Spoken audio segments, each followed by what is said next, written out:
Malika, जब तुम्हारा divorce हो रहा था तो what is the best and the worst advice that you got from like people, friends, people telling you things?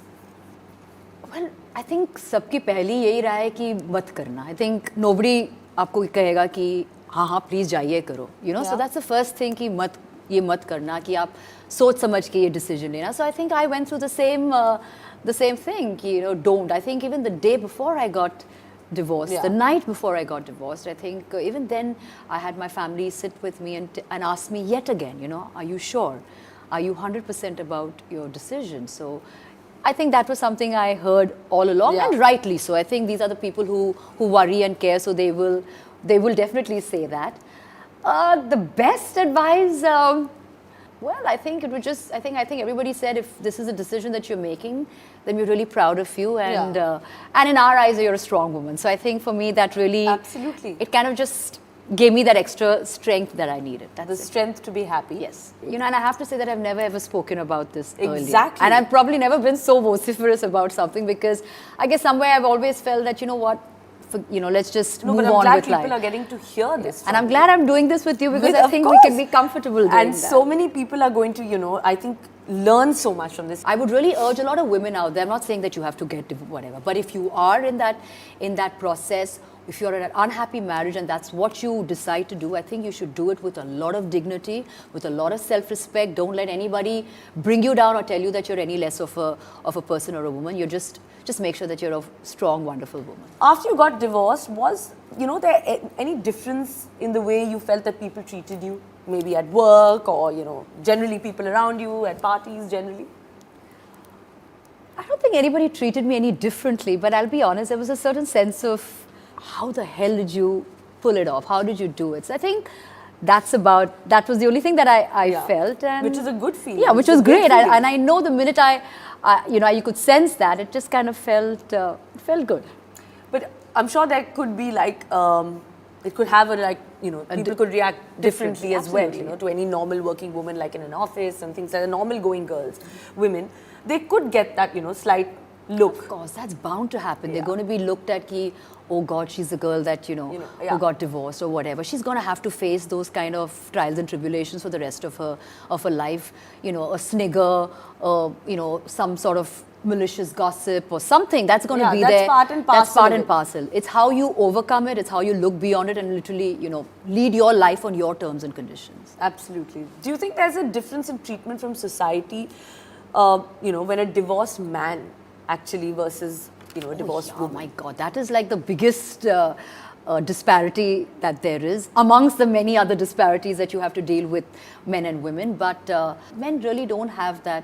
And I'm not somebody to sit and bash men. I'm not. I don't. I have a lot of respect for the men in my life. I have a lot of respect for a lot of men around. I know, and you have a son also. I have a son, and so I'm not going to sit down over here and do this, man bashing over here. But yes, it's very easy for a man to move on with his life. Malika, divorce as a decision, like when you're, going about saying that, okay, fine, this is it.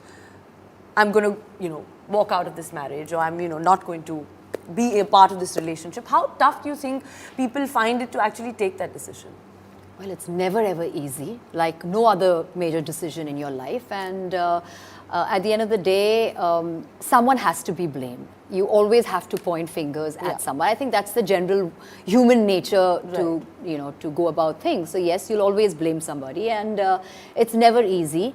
But the person that I am, the kind of person that I am, I feel for me, happiness is the most important. Yeah, of course. And it's not just me. I think it's happiness of everybody around. So even if it means that I have to make or take such a major decision in my life, of course I didn't do it alone. There are two people involved. And I think we eventually did think about a lot of things. We weighed every single pros and cons. And then we decided that I think it's better off that we move our separate ways, because I think we'd just be better people. Because I think we were just two people in a situation that were making each other extremely unhappy, which was impacting everybody else's life around us. Exactly. That's what my next question actually is, that, when you have children in a marriage, and I think that, it always has a negative impact, when the parents get divorced. But I feel that जब एक couple साथ में भी रहकर भी खुश नहीं है, I think that also invariably has a negative impact on, children. Absolutely. So how do you think that?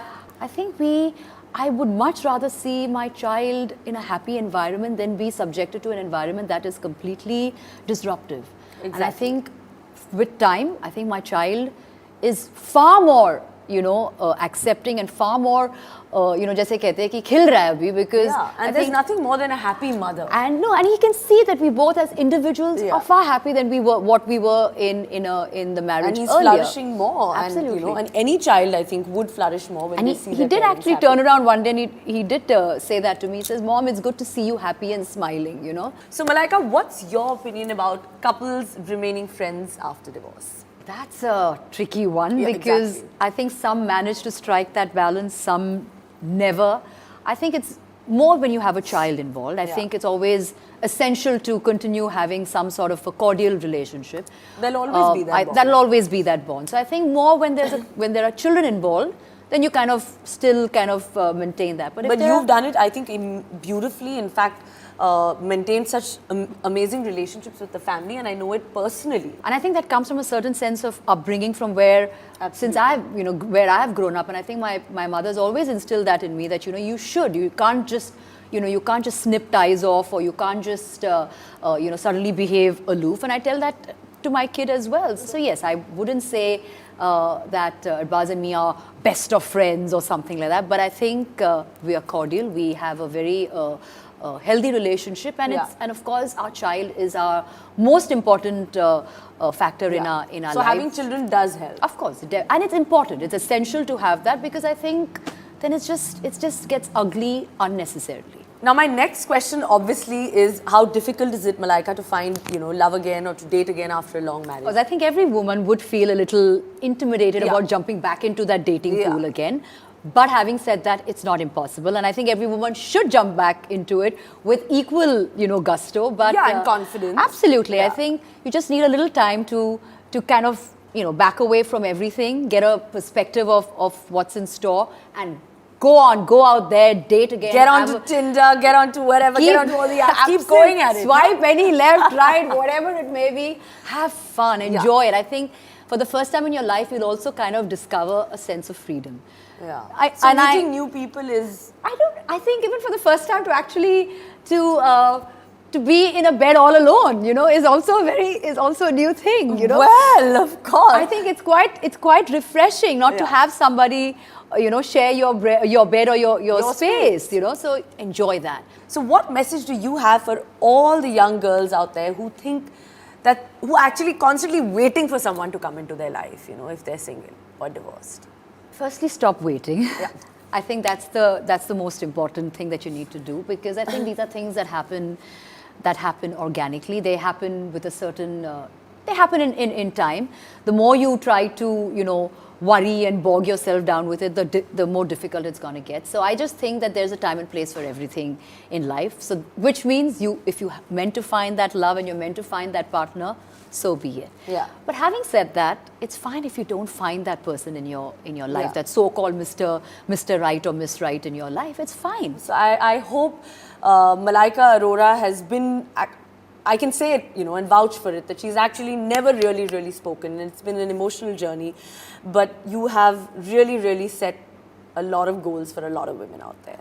On that note, we'll have you say toodle.